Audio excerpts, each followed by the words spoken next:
What's up, y'all? Welcome back to It's Giving, where we discuss the latest and greatest in TV and film. I'm your host, Brandon the Introvert, and in this episode, we're going to be discussing the references in Swarm.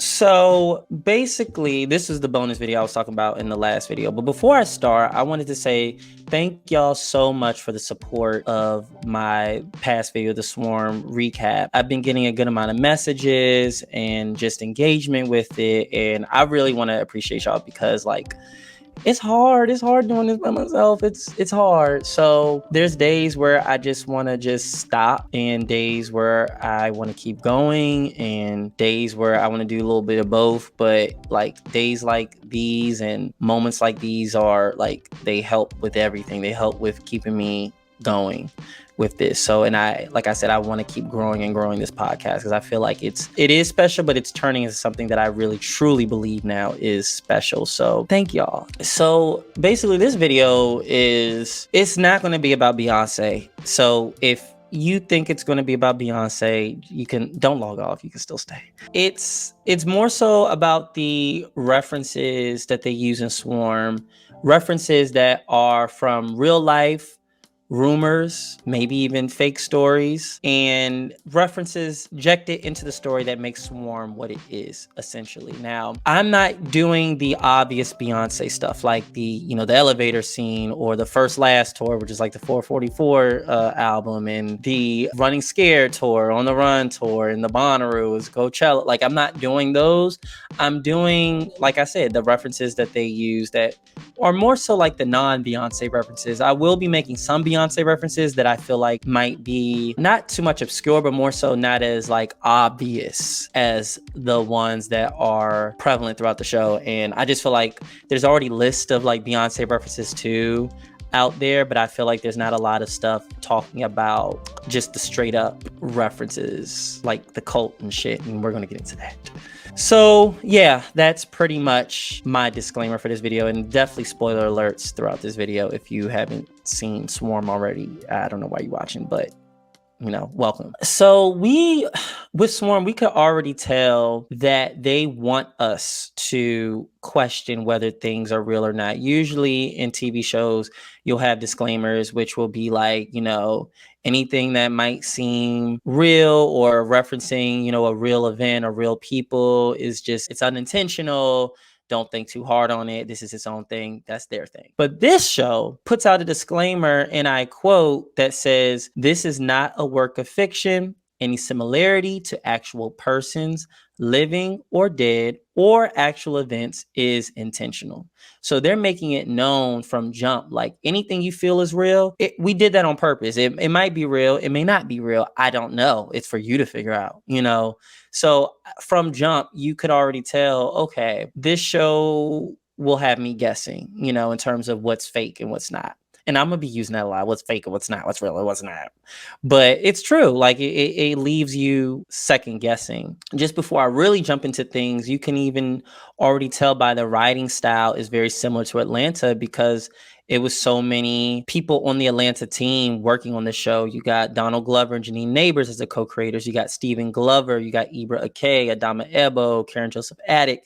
So it is a lot of people that worked on Atlanta. So the style, of course, is naturally going to be similar. However, I think the important things to know is the shift that Atlanta took starting season 3. I feel like Atlanta season 1 and 2, it was easier for a lot of Black people, more so younger Black people, of course, but to get into it because, the humor, it was a little weird, but it was a lot of obvious blackity black shit in it, just to keep it like that.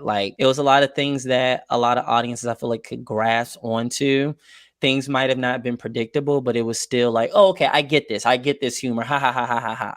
But I feel like starting season 3 is when things got very experimental. And I feel like that was indicative of the fact, for one, Paperboy is out of Atlanta. The main group, Ern, Van, Al, and Darius, were all out in Europe. So we're literally taken from the familiarity of Atlanta in both setting and, I would say, tone, but if anything, they just went weirder with the tone.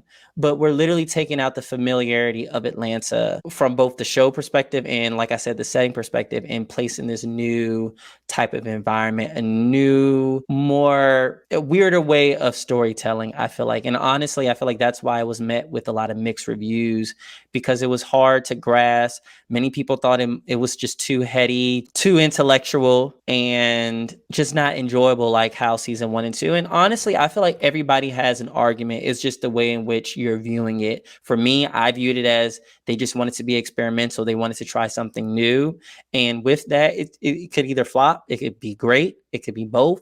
You don't know what it's going to be like. But I think the most important part is that they tried doing it. They didn't do the tried and true method each and every time. They didn't make shit like goofier than it actually was, with a lot of shows as they get popular. So I commend them for that. But I can also see why people be like, I'm not fucking with that nigga. Like, shit too weird, niggas talking about goofy hats and shit. Like, I don't know. Like, if you saw season 3, you already know what I'm talking about. But and the fact that there were a couple of episodes where it wasn't even about the 4. It was just about these isolated stories that had nothing to do with the characters. He kind of tried to tie it in a little bit by the end, but I understand what other people are saying. But all in all, like, what I'm trying to say is the writing style and the tone of Atlanta is similar to Swarm, because most of the team on Swarm is from Atlanta. And that's most prevalent in season 3 in the way in which they use references like in Swarm and used it in real life, not real life characters, but in real characters in the show. So season 3 premiere dealt with this boy named L'Aquarius. He ended up getting in trouble at school, and counselor from school called the child welfare, and L'Aquarius ended up going to a foster family ran by these 2 gay evil white women, and who also adopted other Black kids of their own, and L'Aquarius ended up saving the kids, but the 2 white women, because they were so stacked up in debt and using the kids as labor as well, and ends just weren't meeting, they tried to do a family suicide pact type of thing and kill everyone by suicide. But L'Aquarius was able to save himself and the kids. But unfortunately, the real life story, that's not what happened. The real life story is it was this family called the Hart family. And like I said, it was 2 white gay women running this family, adopting about like 6 Black kids. I believe it might have been a few more, but the ones that died with them were these 6 Black kids. And the white women's names were Jennifer and Sarah Hart. They were colloquially known as the Hart tribe, to the point at local festivals, attendees would be like, and there were big local festival like patrons, I guess you want to call it. But they were known as the Hart tribe, known as this, socially conscious modern family. From the outside, they look, cute, bubbly, like, wow, this is indicative of where we are as a country, all that bullshit. But on the inside, they were abusing those kids. They were neglecting those kids. They were racist. They put those kids through hell. And obviously, because of this, you neglecting kids, somebody's going to notice, either the teachers, the neighbors, people at the grocery store, somebody's going to notice. So to keep attention away from them, they would travel from state to state to, avoid attention, things of that nature. But in an odd turn of events, during the Ferguson protests in 2014, one of the boys, Devontae Hart, hit national attention after a viral picture of him surfaced, of him hugging this white police officer, hugging while, tears coming down, and the white officer embracing the boy. And it was viewed as this symbol of, racial progress amidst these police brutality protests. And because of this, the family went dark on social media for definitely about 1.5 years, because, there were people, wanting to interview Devontae, how the news cycle goes, wanting to bring him in, ask questions, getting to know the family, what prompted, So they ended up going dark on social media to lay low. Then they came back, and just fast forward, the vehicle was found in the bottom of like this kind of cliff edge, and the Hart matriarchs, if you want to call them, both of them died. Obviously, 3 of the kids' bodies were found, and the other 3 kids were reported missing. But you can presume that they also perished in the crash. And out of respect, even though this is, for the video and stuff, out of respect, those kids' names are Sierra, Abigail, Jeremiah, Devontae, Hannah, and Marquise, or Marcus, I believe. But yeah, those were the 6 kids that perished in that crash. So Atlanta used this story in like actual characters, not just for a little reference, not just for a little joke, or, not to say this was a joke, but I'm talking about how you use references for comedy or drama, but they use this as a whole storyline for an entire episode. And this was kind of the first time we've seen this on that show, and gave way to what we were going to expect throughout the 3rd season, because it wasn't just this story. It was 2 other isolated stories, and one was about the reparations, and the other was about the white boy raised by the Caribbean nanny. So it was definitely a different way to and another one about like featureism, you could say, colorism, you can also say. But yeah, it was a weird way to tell a story. I don't think it stuck well with viewers, but they still used this device in Swarm, using real life stories and literally creating characters based in these references. The difference is, obviously, these aren't standalone stories. They interacting with the story. They are the cause of a lot of trajectories that the main characters go on, specifically Dre.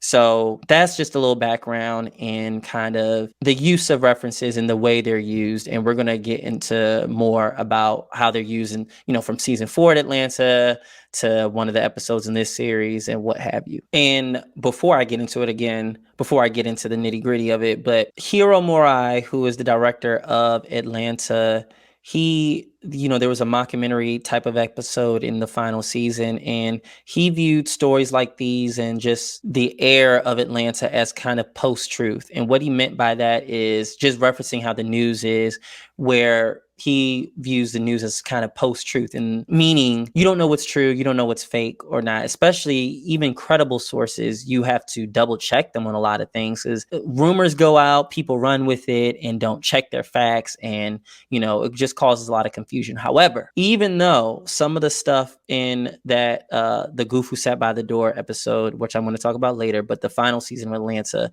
even though it wasn't real, it felt real. And that's what he wanted to go for. Just like in Swarm, there was obviously a lot of real life references, but there was also a lot of references where you don't know if it's real or not. So I think that's what they're going for now. Storytelling, which isn't purely fictional, which isn't all the way real. I think the gist of it is that it feels real. And I think with that, you're able to connect in a whole deeper way. Like the Goof Who Sat by the Door, which I'm going to talk about later, like it really had me thinking like, maybe things could have turned out this way, or, maybe I'm gonna look at this in a different angle. But I think now, at least with the Atlanta team, they're on a level where now they're writing, yes, within their imagination, but really taking reality and warping it into this meta reality that turns it into things that they want to see. Not just storylines, not just simple plots for a story, but literally twisting and warping reality and into their image. And you could call that God. The last episode, I think, what God only makes happy endings, I feel like that's right on target with the vibe that we're seeing. And I feel like the importance of that is very real, especially for Black people seeing stories where we have a happy ending, you know what I mean? And not just kind of a predictable thing, or this is how reality would say things will go, and I'm going to get into that later because that's a good closer. But yeah, I feel like that is definitely where they're trying to go, this meta reality type of storytelling. So let's get into it with just going into Swarm. So as y'all all know, especially the ones who watched it, the timeline of Swarm is between 2016, like spring of 2016 to 2018. It's about a obsessed stan who goes on a killing spree in the name of Nyjah, pretty much. It was a reference to Beyonce. And the whole way the character got created is Donald Glover. I mentioned this in the last video, but Donald Glover saw a tweet from somebody he follows, and basically a tweet from a Black woman who's just saying that, how come Black women, we're always lawyers, we're always best friends. Why can't we be, murderers, serial killers? And, he took that and ran with it and created a whole show about a Black woman serial killer, which I feel like is genius and definitely different. Yeah, that's just how that's the whole premise of the story. Let's get into the references. That's why y'all are here, right? So, oh, you're so cute. It took me a while to really get into that, but that's a whole nother video. We can talk about self-image and all that maybe another time. I don't know. But anyway, the first episode, we already see by the end of the episode, Marissa Jackson, played by Chloe Bailey, who is the best friend and sister of Dre. We see she died by suicide for a lot of reasons. You could, especially Dre would think so, but you could say it's because Dre, he wasn't, answering her messages. She found out Khalid cheated on her. And then this is the same day that Nyjah dropped Festival, which is a reference to Lemonade. And everyone else also finds out that with this album, it's about Cache cheating on Nyjah, which is Jay-Z cheating on Beyonce. So with this, Marissa Jackson is actually based on a rumor. So basically, around the time Lemonade came out, there was a article, rumors going around about a Beyonce fan named Marissa Jackson who died by suicide after finding out that Beyonce got cheated on by Jay-Z. Apparently, she viewed the marriage between Beyonce and Jay-Z as the pinnacle of a relationship or the pinnacle of a marriage, and it hurt her so much that she fell out of touch or lost hope in love and died by suicide. It was even graphic to the point where, from this Hoax article, they said that authorities found the body of Marissa Jackson. She posted a video on Facebook just talking about how all her friends, like telling all her friends how sad she was after hearing of the news, and explaining that she couldn't bear to live anymore after knowing, that the two that she idolized, ended up in infidelity. And even said her two children are in the custody of her relatives. So it was a whole typed out story, and it just went viral across the internet. I missed that, but I don't know if y'all heard that story. But Janine Neighbors, who is a native Houstonian, her best friend's last name is also Jackson. She used this story in Swarm to create the character of Marissa Jackson. But she said, yeah, it got everyone from Houston in a frenzy. People were texting each other. Do you know this girl, Marissa Jackson? Do you know her? Do you know her? What's going on? So she literally used this real life story that's a rumor into the character of Marissa Jackson. But yeah, it was even like there was a whole article, and there was a picture of a body, but apparently that was from a gun death. A photo from a gun death used in the Daily Mail. Someone pulled that and used that as to say that's the body of Marissa Jackson. So it was a whole story. I think I'll be posting the links on the video description so y'all can read further. And just so you know, everything I say is from a source. That was stiff. Everything I say on this podcast, besides my own opinion, is from a source, just so y'all know. It's not just because of this reference video. Everything that I'm talking about, I'm not pulling out my ass. So just so y'all know. That was ugly. So yeah, that was a major reference. Now, more of a fun reference, because that was pretty serious. On the third episode, now this is a Beyonce reference, but not an obvious one. The episode where Dre sees Nyjah at the after party and gets so enthralled with her emotions, she goes up and bites her ass. Right? Not bites her ass, but bites her ass. That was in a reference to a story that Tiffany Haddish was talking about, where at one after party, I believe it might have been Jay-Z's 444 after party, I believe so. But Tiffany Haddish basically claimed that, or hinted that, Sanaa Lathan bit Beyonce at the after party. Tiffany Haddish even said that she stopped Beyonce from beating up Sanaa Lathan, and I don't know, just messy with the whole thing. And Sanaa Lathan went on Twitter to confirm that she indeed did not bite Beyonce, which also makes sense. Sanaa Lathan is already established. You don't hear about Sanaa Lathan in blogs or doing anything crazy. You know what I mean? So that just didn't add up, obviously.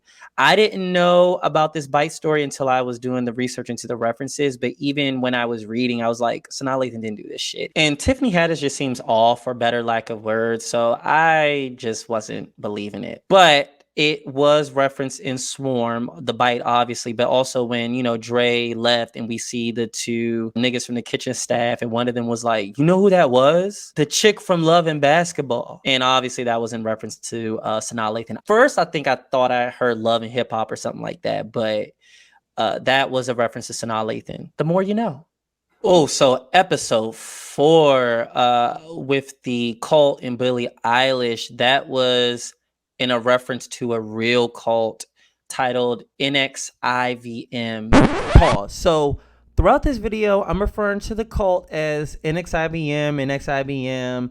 I didn't learn till after making this video that it's pronounced NXIVM. So for those watching who already know about the cult or probably saw the vow and it's like, it's NXIVM, it's not NXIVM, blah, blah, blah, blah, blah.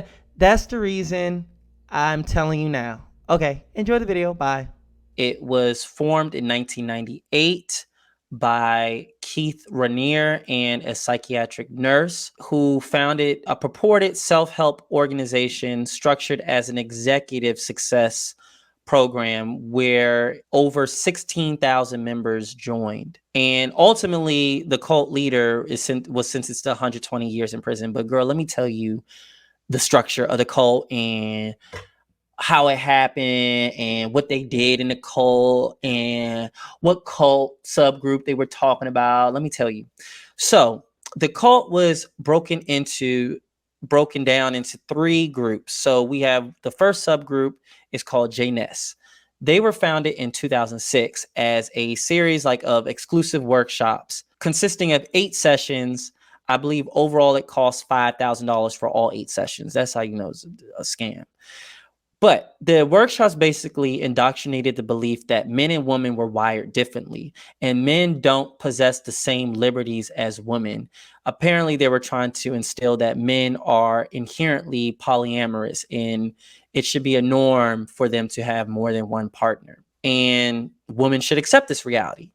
That's basically the basis. That's just basically the basis. It was these workshops that you could even say were brainwashing people into it was giving incel, but brainwashing the attendees while taking their money into believing men were suffering and wasn't given the equal liberties as women. So basically view it as a brainwashing type of workshop. The other group was called the Society of Protectors. And this was a club that was exclusively for men, as opposed to the workshops I believe is for everyone. But I think the main point at the end of the day is for you to advocate for the rights of men over women. It seems like that was the vibe. But this one, the second group, Society Protectors, was a exclusive group specifically for men. And each kind of enclave of men were each other's support groups. So they had groups of men functioning as support groups for one another. So they supported their members within the group and supported other groups as well. And they functioned in units. Yeah, apparently, say a guy was like, hey, I need help painting a house. They would come to the house with paintbrushes, different colors, aquamarine, teal. I'm not saying they came with different colors. I'm just making the shit up. But say you have a situation where they needed their members, they would show up. It kind of a weirdo brotherhood of sorts. Weirdo more so because it's a weirdo cult, but a brotherhood in a warped way nonetheless. Now we have the third group, which I'm going to talk more about. They were called DOS, or the Vow. DOS standing for Dominus Obsequious Sororium, which essentially means master over slave women. And this group gained the most attention and was the most secretive of this cult. So basically, this cult functioned on a recruitment system. Each woman was recruited by a master and encouraged to recruit more slaves. I don't know if the master was a woman or not. I think so.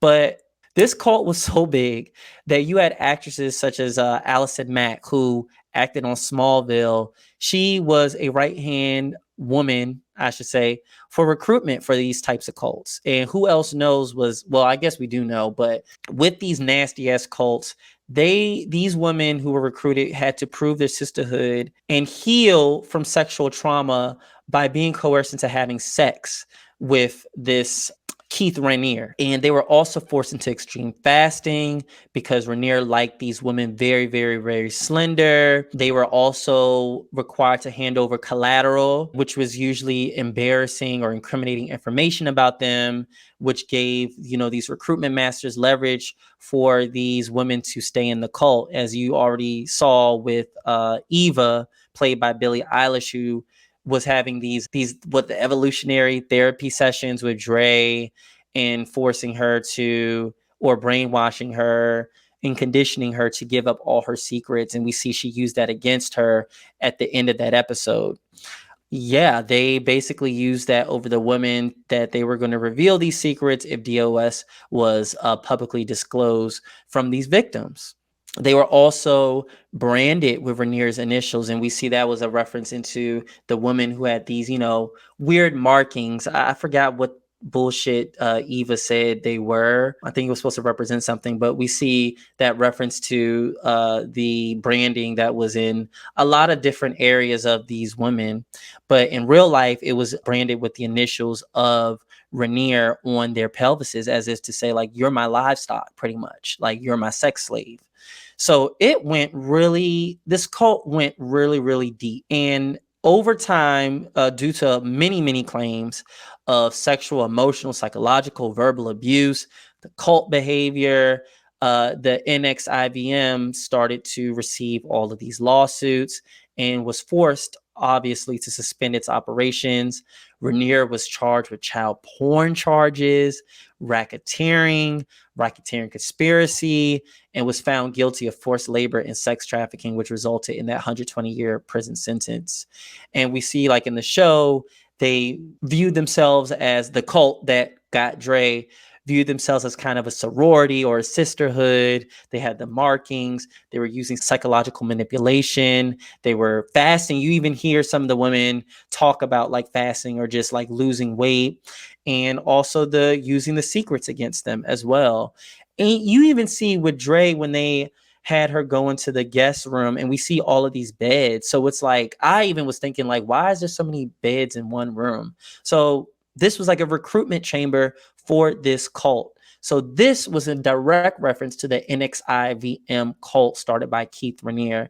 And this was a subgroup of that cult, DOS. Now, episode 6, Falling Through the Cracks, we see it's kind of this faux documentary. As I said before, the style of this is similar to season 4, episode 8 of the final season of Atlanta, The Goof Who Sat by the Door, where we see there's a story of this animator turned Disney CEO who created the first Black Disney movie, and they're saying the Goofy movie is the first Black Disney movie. So here in this example, we see it's like a real film. Goofy movie is real, but the way in which it was told was it was going to be this big Black movie. We see references of Huey Newton, police brutality. Certain scenes were supposed to be omitted. Certain scenes were omitted. So this real concept, this real thing, and kind of using it not as fodder, but as the DNA of a fake story, in essence, a fake story. And we just see how this Black man went through the throes of, racism at Disney and his come up story becoming a CEO, and how that kind of tarnished his psyche over time. And he got all this power and he got kind of corrupted and ended up trying to be like the character Goofy. And it was just this whole, y'all should see it. But it used real events to tell a fake story that could have been real. And I think that is what they were trying to make you second guess. Like, there were literally real people on this documentary, the one from Atlanta. We saw Brian McKnight, we saw Sinbad, they used the real Eye to Eye song by Tevin Campbell, saying they used, they came across Tevin Campbell, used that song. But anyway, like I said, they kind of used this meta storytelling element and used that from Falling Through the Cracks, where they were telling the story of Dre and Marissa. But we see this Dre and Marissa aren't the Dre and Marissa that we know, but it's the same story. So it's like, it's a fictional story. Then we see this reality type of story on top of this fictional story. And then from this reality story, it's based in the references that I'm telling you all right now. So it's kind of this layered type of storytelling that we see. And honestly, it was brilliant. The detective they had was brilliant. And yeah, we see kind of, and I'm about to get into it after this, but we see it's kind of a story that would play out if it was in reality. We even see there's Ivy Park references, a Beehive fan member, all of these different realistic elements to tell this very much fake story that could have been real, that is real. Maybe it's real, maybe not. I don't know. You know, all of that warped into one thing. And that's literally the same way the goof who sat by the door was executed. And I really like it. I want them to keep doing this. I definitely know it's going to confuse a lot of people. I definitely know some people might even think the story they saw in Swarm was real, you know? So I like it. So the final major reference was in the final episode where Andrea Dre goes by Tony. I don't know if Tony, like I said in the past video, I don't know if they were genderqueer, non-binary, trans. I don't know, but all I know is they go by Tony and they express themselves differently. They have a whole different identity, gender identity. But this was in reference to a story about a man rushing on stage at the Beyonce and Jay-Z on the Run 2 tour concert. Well, apparently a man named Anthony Charles Thomas Maxwell ran onto the stage, according to the Atlanta Police Department, who told E! News that as the concert was ending on a Saturday night, this man went up on stage and approached Jay-Z, but was quickly stopped by the people who were with the performer. So I didn't know this literally until researching this video, the fact that it was in reference to this story and how that is connected into how Tony tried to go up on stage. And we see the ending of that was Nyjah, this amalgam of Nyjah and Marissa embracing Tony and giving them a happy ending. Now, okay, this is kind of a lead off from the other video, because now that I have this context, I don't know how I feel about them warping Dre's whole gender just to fit in this real life reference.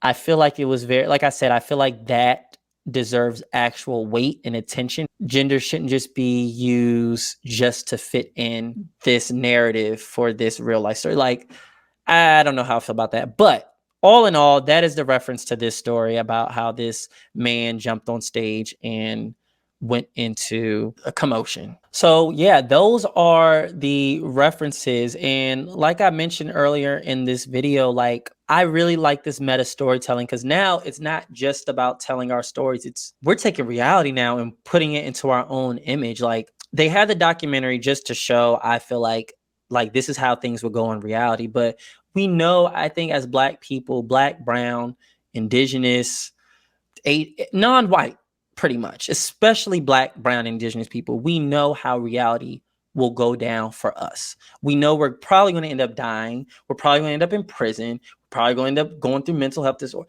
Like, we know how this shit plays out.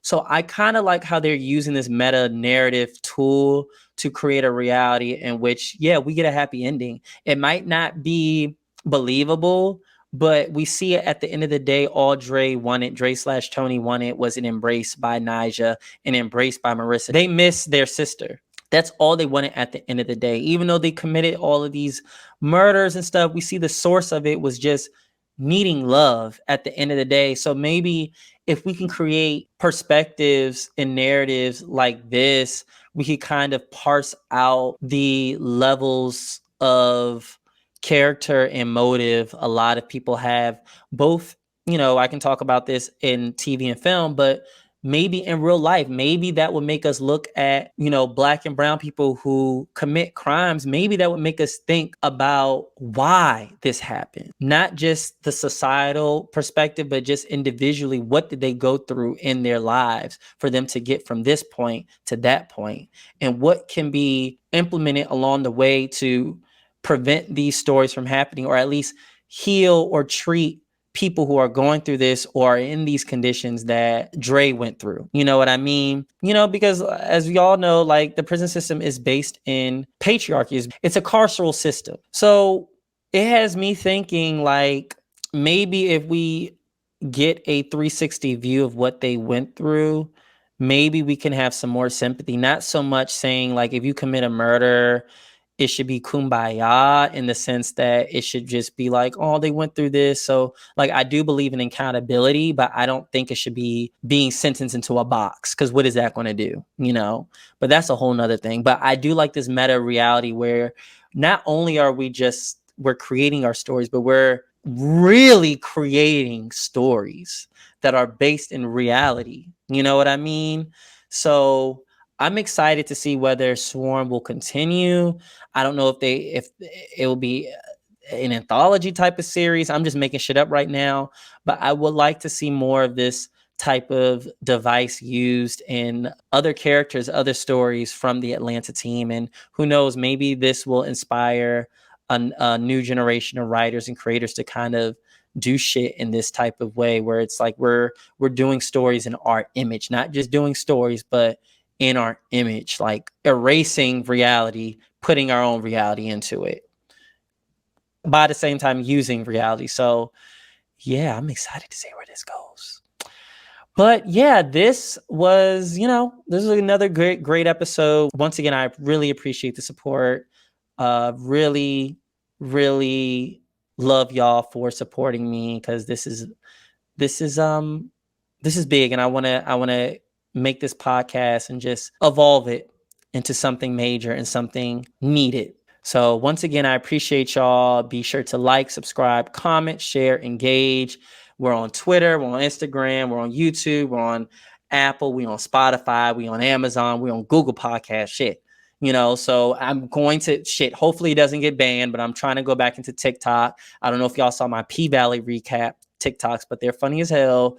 Maybe I might do one for Swarm and other shit. So be on the lookout for that. And I will see y'all in the next episode. I don't use, that's not me. Bye, niggas. That's not me either. Bye. That's not me either. Bye.